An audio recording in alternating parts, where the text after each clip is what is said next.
para mí un inmenso placer presentarles al profesor catedrático Benito Navarrete. Es catedrático de Historia del Arte de la Universidad Complutense de Madrid y además, en muy breve tiempo, en abril, el 24 de abril, va a inaugurar aquí en el Museo del Prado una maravillosa exposición sobre Herrera el Mozo. Hoy viene a hablarnos sobre el aspecto devocional, que es uno de los que todavía no hemos tratado a lo largo de este simposio. Hemos dedicado tiempo a hablar de la construcción de la imagen de poder, de iconografías que no son las usuales, pero Benito viene a acercarnos al aspecto del patronazgo devocional, que es otro de los grandes pilares del coleccionismo femenino en este momento. Muchísimas gracias, Benito. Muchas gracias.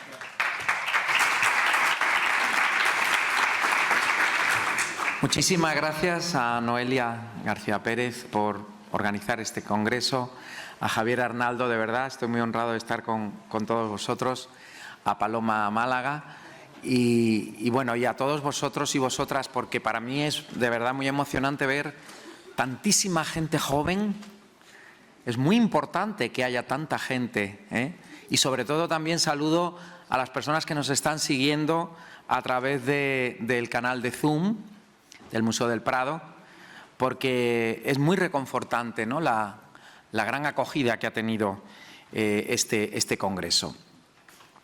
Lo que voy a intentar hacer hoy es un acercamiento a la intencionalidad que hay detrás del gusto de Isabel de Borbón. Hay un tema que es muy interesante y es cómo la historiografía ha silenciado sistemáticamente la capacidad de Isabel de Borbón de tener un gusto propio y, sobre todo, de ser promotora.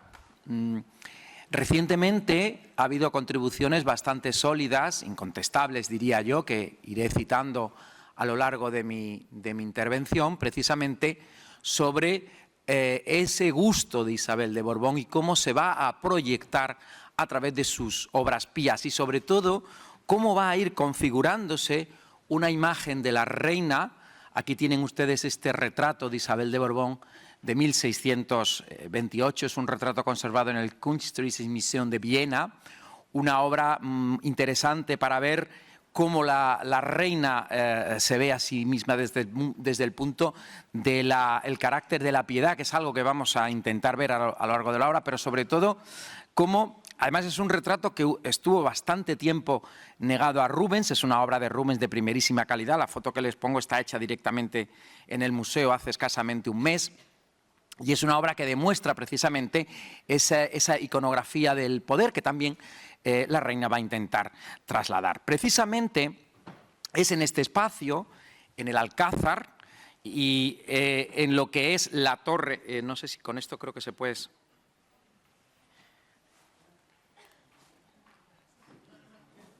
Ah, no tiene puntero. Vale.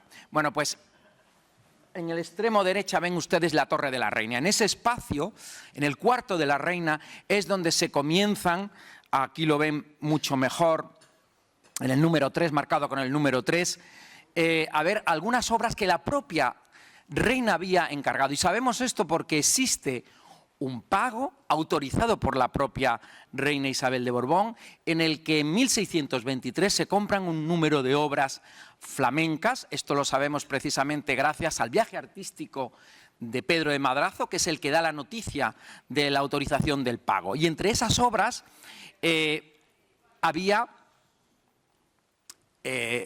La Ceres y el pan, que se conservaba hoy en las colecciones del Museo del Prado, que es una obra pintada en colaboración entre Rubens y Frank Schneider, y esta otra, que es precisamente probablemente una copia de un original de Bruegel, Franz Franken y otros artistas. Bueno, es muy interesante porque estas obras siempre se había dicho que la reina las elimina y las pasa al cuarto del rey, en la torre, porque eran indecorosas y porque mostraban desnudos. Bueno, realmente esta cita parte del viaje de Casiano del Pozo de 1626, que es el que da precisamente la noticia.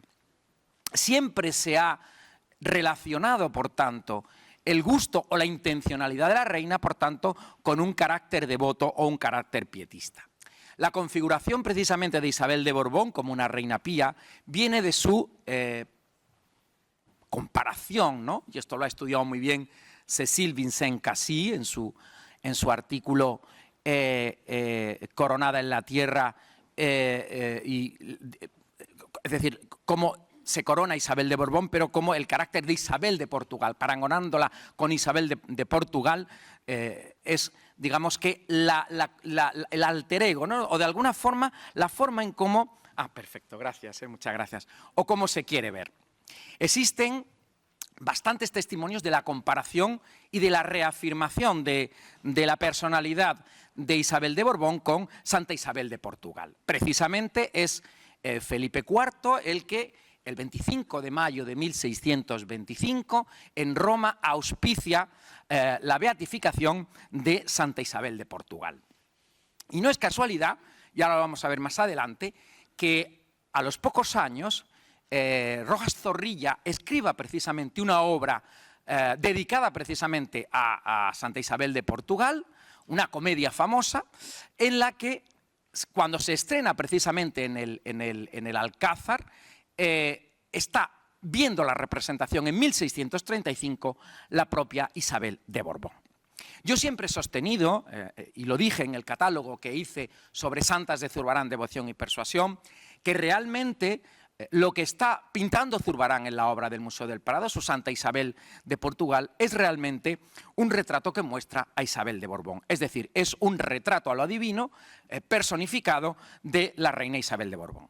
Existen, por tanto, bastantes relaciones entre ambas reinas. La reina de Portugal, que se casa contra su voluntad con Dionís de Portugal, que se caracterizaba precisamente por sus obras pías, que era criticada por su propio marido porque vestía de forma modesta, y ella precisamente se dedica a realizar estas obras pías. Cuando vemos el retrato que realiza Velázquez, que es de los pocos, que esto es algo que vamos a estudiar también a lo largo de mi intervención, es decir, una de las características que ha sido estudiado también esto muy bien por Laura Oliván, que la invisibilidad de Isabel de Portugal, de Isabel de Borbón. ¿Por qué hay tan pocos retratos de la reina, ¿no? Es decir, la modestia de la reina. Lo digo porque es precisamente esta comparación, ¿no?, nuevamente entre Isabel de Portugal y Isabel de Borbón, uno de los lugares comunes que tenemos en la historiografía. De hecho, aparece en Juan de Torres, el confesor de Palacio, cuando habla precisamente de Santa Isabel de Portugal, la compara con Isabel de Borbón y dice, es igual a ella en el carácter real, en que es de la tercera orden seglar, y sobre todo en el carácter pío y en las obras pías que realizaba. Pero además vamos a ir viendo cómo hay una intencionalidad en el momento en el que se potencia la imagen de Isabel de Borbón como una, digamos, una réplica del propio conde duque de Olivares en multiplicar su figura. Precisamente cuando la reina comenzaba a ganar prestigio, pero comenzaba a ganar prestigio precisamente por la ascendencia que comenzaba a tener con el rey, con Felipe IV, ¿no? Bueno, esto es algo que también la historiografía ha estudiado y hay bastantes evidencias al respecto. López Rey hablaba de este retrato que perteneció a la colección Wildenstein, realizado por Velázquez en 1630, que la reina había posado muy poco para Velázquez, precisamente. Bueno, pues es algo que vamos a ir viendo a lo largo también de mi intervención y es algo que se muestra también, como les digo, como un lugar común. La comparación de Isabel de Borbón en este retrato, que yo creo que es de Bartolomé González, es además muy parecido en cuanto a factura y en cuanto a calidad de la obra al que ha comprado hace unos años el Museo Meadows, representa precisamente a la reina al poco de llegar a Madrid. Pero si comparamos la forma en cómo se ve Isabel de Portugal y la comparamos con esa invisibilidad intencionada, discreta, que muestra en la gran tela real, donde aparece precisamente asomada por esa carroza, comenzamos a advertir estos, digamos, esa discreción que se contrarresta precisamente con la gran capacidad que tiene la propia Isabel de Portugal de demostrar su figura y su persona en las obras pías que realiza y sobre todo en la vinculación que comienzan a hacer en las vidas de la propia reina con la educación del príncipe, la comparan precisamente, y esto lo ven precisamente aquí en la corona virtuosa y virtud coronada de Nuremberg, de Eusebio de Nuremberg, la compara con Blanca de Castilla y la formación que realiza de San Luis, y la compara también con la vida y las enseñanzas que se le da a San Fernando, ¿no? Por su madre, ¿no? Es decir, de alguna forma se quiere parangonar esa intencionalidad de Santa Isabel de Portugal formando a príncipes y pacificadora con la reina Isabel de Borbón. Lo mismo ocurre en el poema acróstico Nenia de Manuel de Faria y Sousa, poema en el que se la comienza a asignar un papel activo. Esto es muy interesante porque antes les he dicho que la construcción de las figuras y de Isabel de Borbón se debe precisamente también al trabajo de historiadoras. María Victoria López Cordón, y quiero subrayar la trascendencia que ha tenido María Victoria López Cordón en los estudios de género, creo que es muy importante que subrayemos, aquí que además tenemos a jóvenes historiadoras, ¿no?, que se fijen para los estudios de género en las maestras, utilizando esta hermosísima palabra, como fue y como es, con su continuo ejemplo, los estudios de María Victoria López Cordón. Ella compara precisamente en la configuración de la imagen de Isabel de Borbón con Isabel la Católica. Hasta tal punto que dice que en esa doble faceta que estamos viendo, activa, de ejercer el poder político, y pasiva o contemplativa en esas obras pías y en ese, digamos, reflejo de su personalidad en actividades religiosas, nos habla precisamente de esa doble faceta que se pone de manifiesto en este poema acróstico de Manuel de Faria y Sousa, donde además en esa faceta activa se la compara con Valona, se la compara con Pantasilea, se la compara con la amazona Zenobia, es decir, se le asigna unas capacidades que la historiografía más reciente le ha querido negar y que precisamente también han sido puestas de relieve por historiadoras como Cécile Vicent-Cassy o precisamente Laura Oliván. Quiero que vean también en la famosa comedia de Santa Isabel, reina de Portugal, de Rojas Zorrilla, que se publica en 1640, pero que ya les he dicho que es consecuencia precisamente de la beatificación de Isabel de Portugal el 25 de mayo de 1625 y de precisamente la representación de la obra teatral y de los autos sacramentales que se realizaron en Madrid precisamente con motivo de esa. Bueno, pues en muchos de esos autos sacramentales se colgaban imágenes oficiales de la santa, pero también, y esto lo sabemos precisamente por los antecedentes de Zurbarán y su obrador, también en autos sacramentales se utilizaban las pinturas precisamente para engalanar esos elementos. ¿Qué quiero decir con esto? Que yo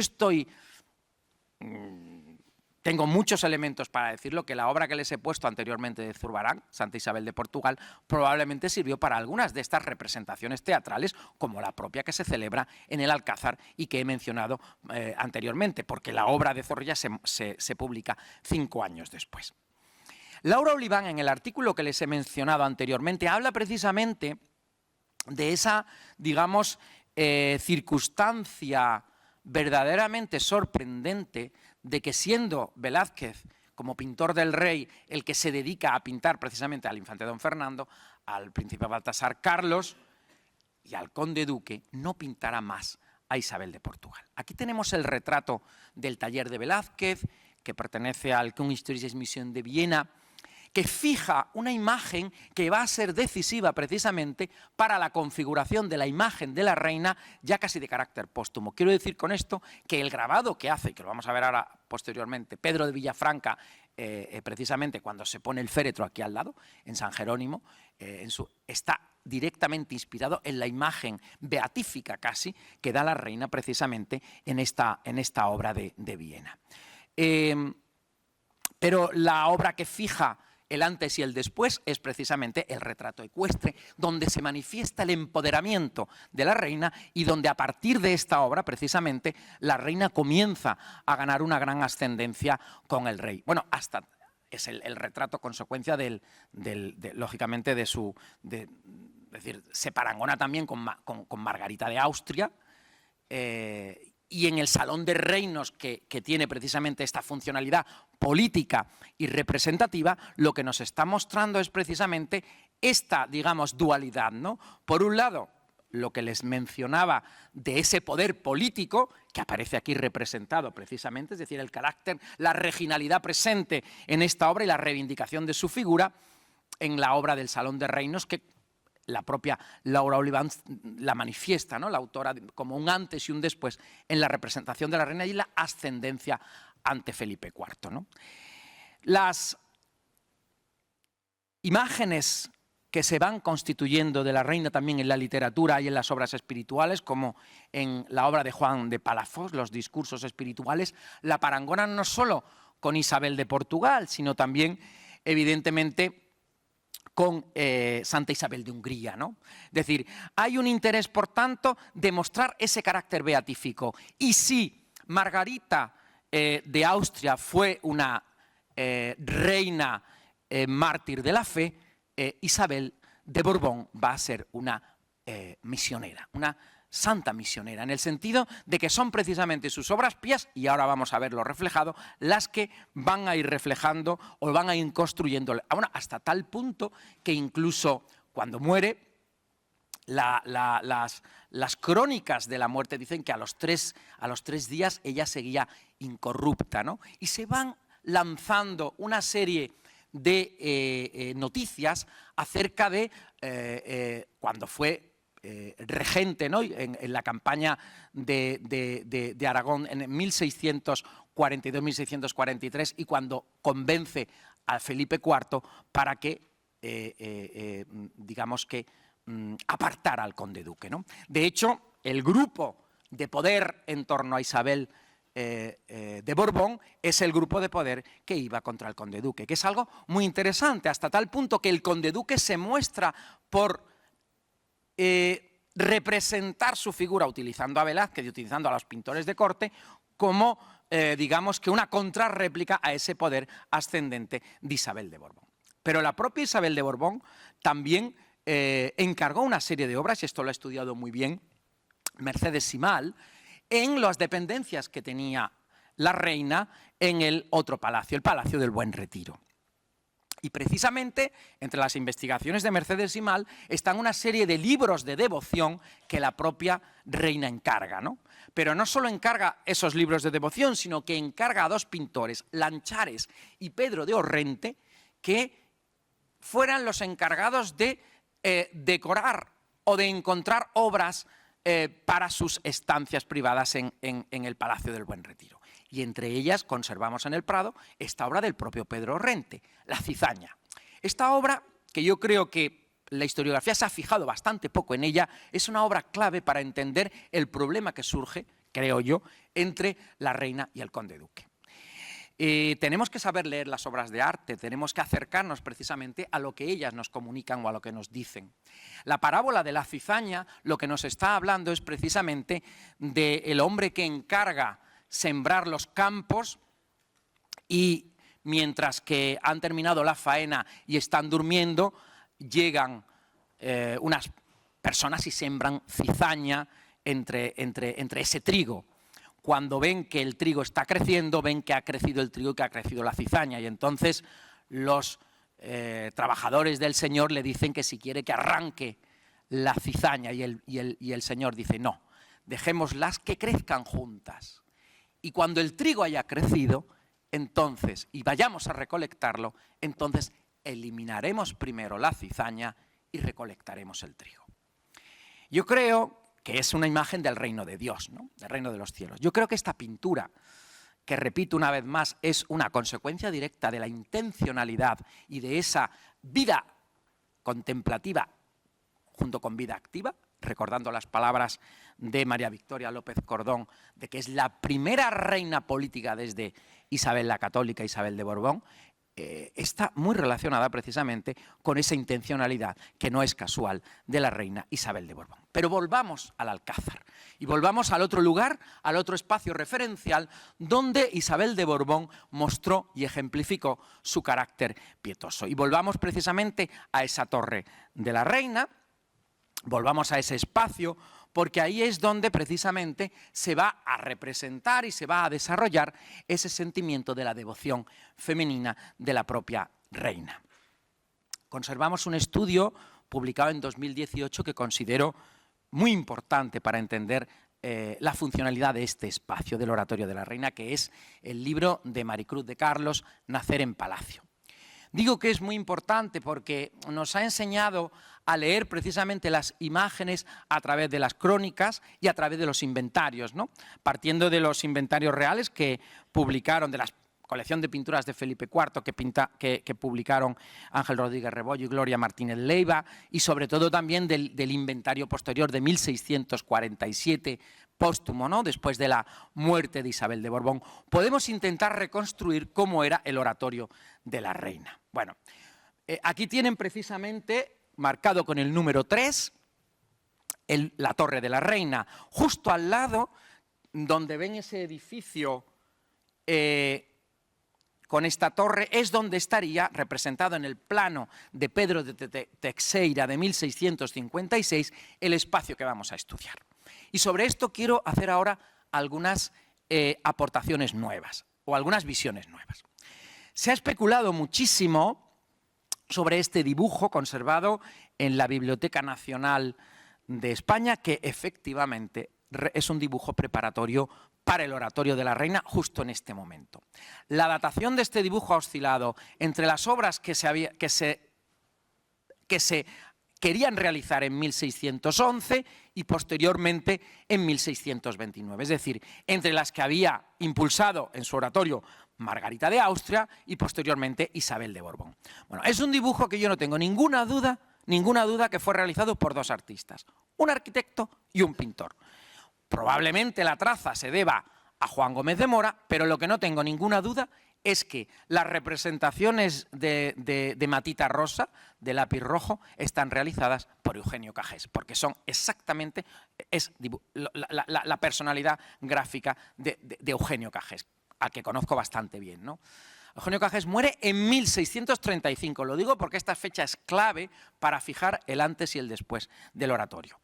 Gracias a las investigaciones de Juan Luis Blanco, sabemos que en 1634 se estaban realizando una serie de trabajos precisamente en el oratorio de la reina, realizados por Gregorio Ordóñez y Manuel del Valle, dos arquitectos. Bueno, todas estas obras que se realizan en el oratorio de la reina son consecuencia del alajamiento del oratorio con el gusto especial que tenía precisamente Isabel de Borbón, pero también de lo que había heredado de Margarita de Austria. Gracias al inventario de 1647, al que voy a hacer alusión en repetidas ocasiones de mi conferencia, sabemos que las obras, lógicamente, habían venido las heredadas por parte de Margarita de Austria, los regalos que le habían llegado a Isabel de Borbón y las obras que, insisto, la propia Isabel de Borbón había encargado con una intencionalidad pietística muy clara. El oratorio, como saben, y ha sido estudiado por Maricruz de Carlos, es el lugar de la maternidad regia, es el lugar donde se realizaban las 3 novenas, la novena de la expectación, la de las 9 fiestas de la Virgen y la de purificación o parida, es decir, es el lugar donde la reina daba luz, es el lugar incluso referencial donde se desarrollaba ese entorno de la maternidad femenina.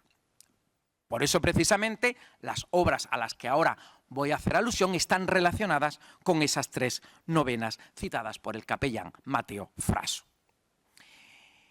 Pero ahora voy a ver otro elemento importante para demostrar que este dibujo es posterior precisamente es decir, que hay que situarlo entre 1611 y 1629. Precisamente, dentro de poco, el profesor David García Cueto va a inaugurar su importante exposición sobre Guido Reni.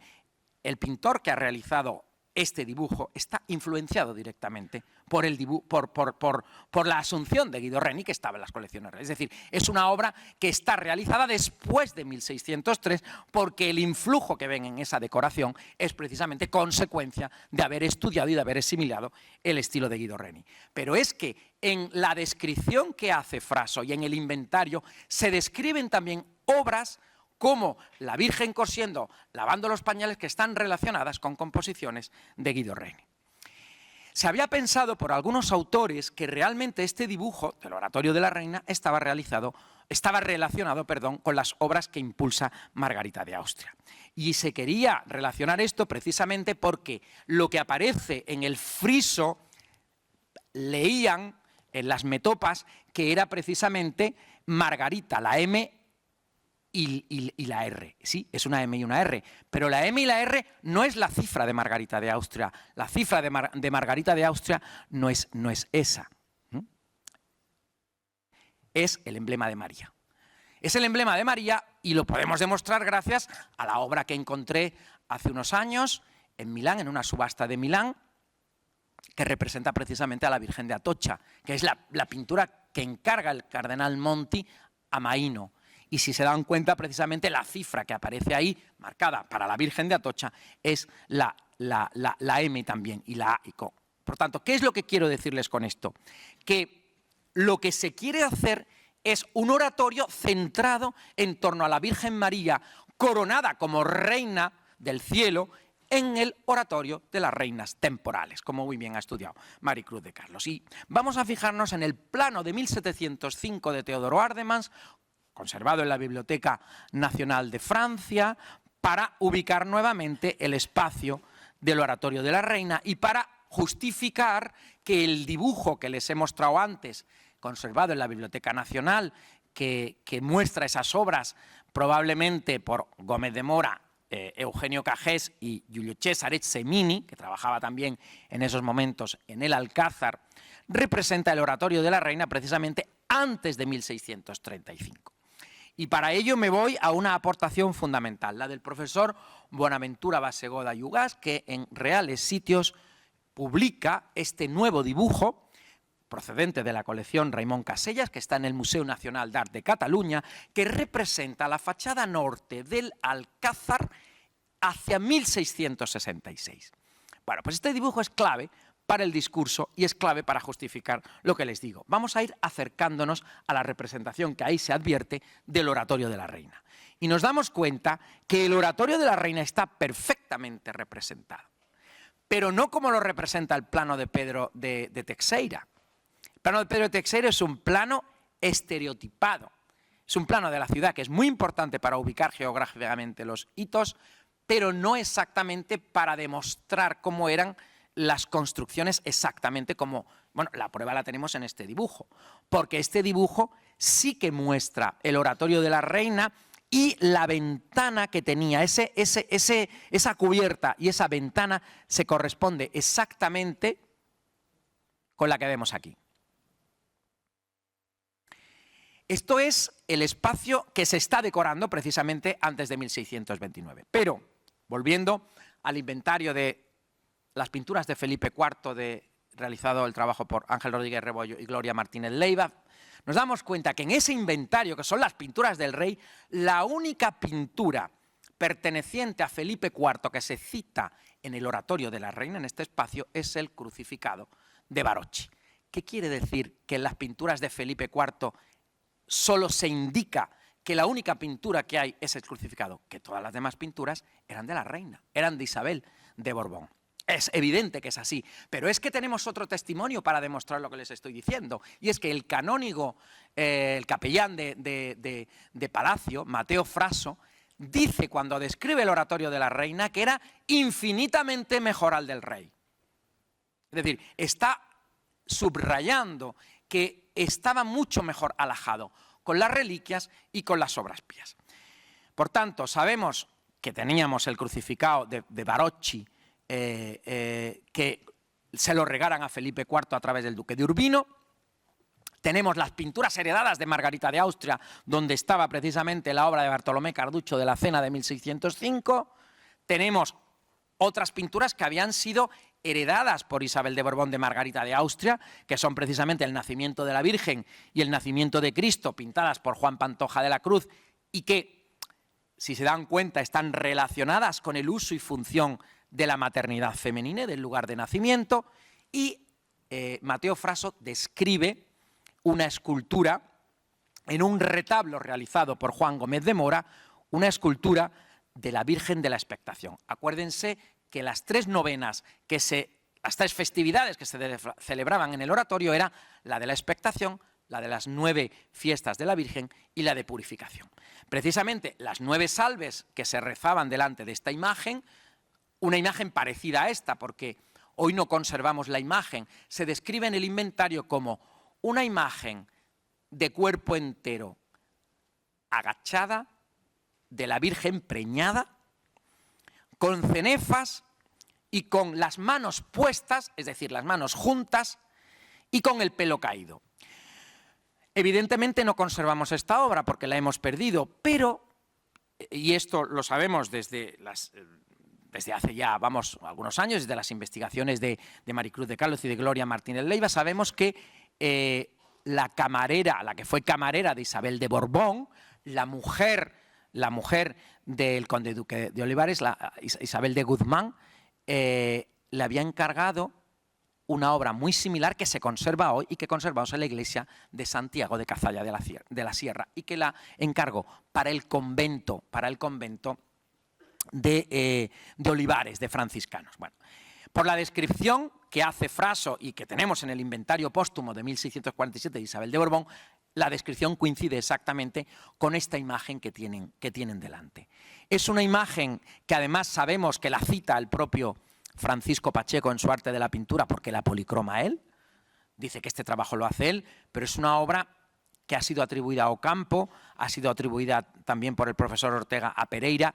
Yo creo que el profesor Roberto Alonso Moral tiene razón, no lo ha publicado, pero ha sido muy generoso al transmitírmelo, que cree que esta obra puede ser de Juan Martínez Montañez. Y tiene mucha razón en que pueda ser Martínez Montañez, porque Martínez Montañez estaba trabajando también en Madrid para Felipe IV. Por tanto, tiene mucho sentido y las fechas coinciden, y sobre todo el estilo de la obra muestra esos rasgos de Martínez Montañez en la obra.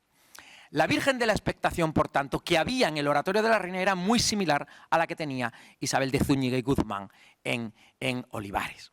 Pero junto a estas obras estaban las 9 fiestas de la Virgen, junto a la coronación de la Virgen de Velázquez. Bueno, esto lo sabemos gracias también a las menciones históricas y al inventario, donde dice que es el cardenal Borja el que manda desde Italia las pinturas de las 9 fiestas de la Virgen. Bueno, ha sido Gabriele Finaldi, esto lo vamos a ver posteriormente, quien en el Burlington Magazine encuentra, precisamente por las medidas, que esas obras son las conservadas hoy en el Prado de Alessandro Turchi, ¿no?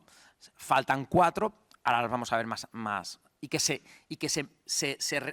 importan de Italia, probablemente por expreso deseo de Isabel de Borbón, para completar las 9 fiestas de la Virgen con la coronación de la Virgen. La coronación de la Virgen, gracias a la exposición que hizo el Prado sobre las fábulas de Velázquez, sabemos que no es de 1640, sino que es antes de 1635, precisamente porque digamos que integra este conjunto bajo el deseo de Isabel de Borbón. Y ahora, antes le hablaba de los historiadores clásicos, ¿no? Y de los que nos han enseñado a ver. Bueno, pues también en el Museo del Prado se dedicó un ciclo muy importante a Julián Gallego. Julián Gallego, que es un autor poco leído y que yo reivindico desde aquí, en su visión y símbolos de la pintura española del siglo de oro, es el primer historiador que reivindica a Isabel de Borbón como la que encarga a Velázquez esta obra. Eso es muy importante, porque además es el primero que se fija y se da cuenta que la coronación de la Virgen de Velázquez está pintada en forma de corazón. Si ustedes se dan cuenta y entornan los ojos, lo que representa es un corazón. ¿Qué quiere decir la representación de un corazón en el oratorio de las reinas temporales para la Reina del Cielo? La reivindicación de una iconografía, no al Sagrado Corazón, sino al Sagrado Corazón de María, que estaba presente en la historiografía. Si se dan cuenta, y es un corazón absolutamente lo que ahí aparece representado por Velázquez, la reina, la Virgen, está siendo coronada por una corona de flores, que no es una corona real. El Greco, que es el modelo evidentemente iconográfico que está siguiendo Velázquez en su obra, en la coronación que conserva hoy el Museo del Prado, o en la que se conserva en Illescas, representa una corona real, ¿no? Las reinas en España no son coronadas, se representan las entradas festivas, ¿no? Pero ahí aparece una corona de flores. ¿Por qué? Porque la corona de flores lo que hace alusión es a las flores de las 9 fiestas de la Virgen. Pero volviendo al tema del corazón, que es a lo que aludía anteriormente, está muy presente en este momento el libro de Francesco Pona, los cardiomorfoseos. Los cardiomorfoseos lo que quieren es representar una alusión a la devoción al corazón de Cristo. Pero un excapuchino escribe un libro que fue provincial de los capuchinos, El ente dilucidado. Y en ese libro, contemporáneo a la obra que está de Velázquez, en El ente dilucidado, lo que demanda es que Cristo no fue concebido en el útero de la Virgen, y utiliza esas palabras, útero de la Virgen, sino en el corazón de la Virgen. ¿Y qué es lo que está haciendo la Virgen con su gesto? Tocándose su corazón. Es decir, no solo tenemos la representación del corazón que aparece en la coronación de la Virgen, sino que la Virgen está tocando su corazón, señalando que en el corazón es donde fue concebido Cristo. Y es precisamente lo que nos están representando una corriente de estampas que fueron perseguidas por la Inquisición, en las que a Cristo aparece nacido de un corazón roto, donde nace, donde sale Cristo. Esto es lo que representa el grabado de Hieronymus Bieris. ¿Hasta qué punto Isabel de Borbón está detrás de toda esta iconografía? Bueno, pues para que entiendan que es muy complejo el sistema que Isabel de Borbón está intentando mostrar con su gusto y con los mensajes que nos está intentando mandar, Maricruz de Carlos relacionó precisamente este libro, el libro de El Marial y Decenario de Rosas de la Madre de Dios, escrito precisamente por Nicolás Bravo, en el que lo que hace es comparar las fiestas de la Virgen, la novena que se celebraba precisamente con las flores, con la corona de flores y con las flores, que es lo que está representando Velázquez en su obra. Por eso está coronada, porque está haciendo alusión a esas 9 fiestas. 9 fiestas que representan las obras de Alessandro Turchi, que es Gabriele Finaldi el que se da cuenta de que efectivamente son las obras que miden lo mismo además que la coronación de la Virgen de Velázquez y que están integradas. Faltan 4, falta la Inmaculada, falta la presentación de la Virgen, falta la Natividad y falta la Pentecostés.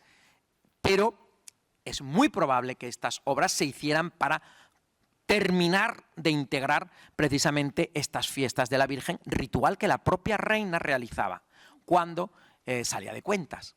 En el 9º día que salía de cuentas es cuando se realizaba este ritual.